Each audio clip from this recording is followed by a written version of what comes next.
खबर ॾींदा हलूं खैरपुर नाथन शाह में सॼे सिंध जी सिंध यूनाइटेड पार्टी पारां नवाब वली मोहम्मद में हथियारबंदनि जी फायरिंग में बंड बिरादरीअ जे माण्हुनि माशूक कुर्बान अयाज़ अकमल साबन ऐं SHO अब्दुल हमीद खोसो जे कातिलनि जी गिरफ़्तारी लाइ सिटी प्रेस क्लब अॻियां मुज़ाहिरो करे धरणो हयो वियो।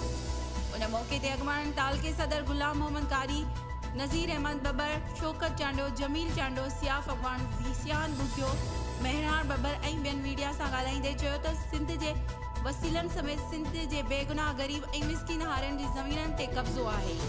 इन्हनि चयो त नवाब वली मोहम्मद वारे वाक़िए में मुख्य किरदार मोहसिन ज़रदारी ऐं आबिद ज़रदारी आहिनि। इन्हनि आला अदलिया IG सिंध खे कातिलनि जी गिरफ़्तारी ऐं कातिलनि ते FIR दाख़िल करण जो मुतालबो ऐं SSP शहीद बेनज़ीर आबाद खे हटाइण जो पिणु मुतालबो कयो। इन्हनि चयो त मुतालबो पूरो न थियण जी सूरत में एहतिजाज जो दाइरो वधायो वेंदो। रिपोर्ट वज़ीर मल्ला, अमल न्यूज़, खैरपुर नाथन शाह।